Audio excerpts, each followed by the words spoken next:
My Lord, firstly, I hope the thin attendance tonight doesn't mean that we're losing interest in Ukraine in the United Kingdom. When I think of those huge numbers who gathered in Westminster Hall when President Zelensky came and spoke to us, and when many of us went across and sat in the gallery in the other place when he spoke on a Zoom-type link in the early days of the conflict.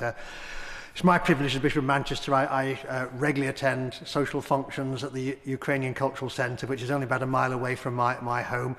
We've had a strong Ukrainian community in Manchester since the Second World War, if not before. That's been greatly increased in recent times by those who've come as refugees. I share the comments that others have already made about hoping that many of those people will want to go back and rebuild their countries.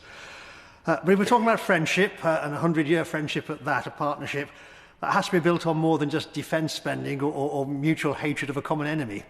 It needs to be about building connections at every level. I'm pleased to hear what was said about parliamentary connections, but I think in terms of the church connections that I build with my friends in the Ukrainian Catholic Church, and what other civil society connections can we strengthen and grow if this friendship, this partnership really is to last and to be a benefit to not only to the people of Ukraine, but to the benefit of this country as well.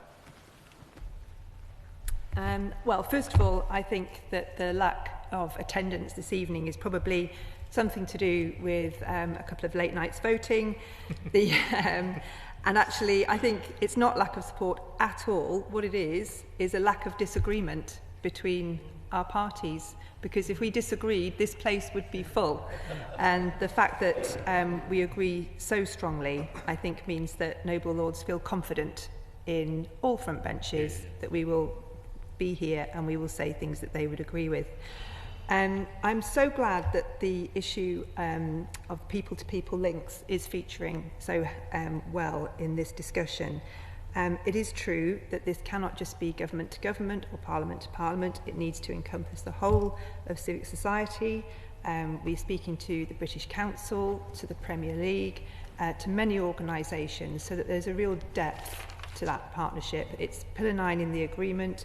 It's something we feel passionately about, and I know that members from across the House will want to bring their contacts, their expertise, their experience, their contribution to making Pillar 9 as deep and meaningful as we can.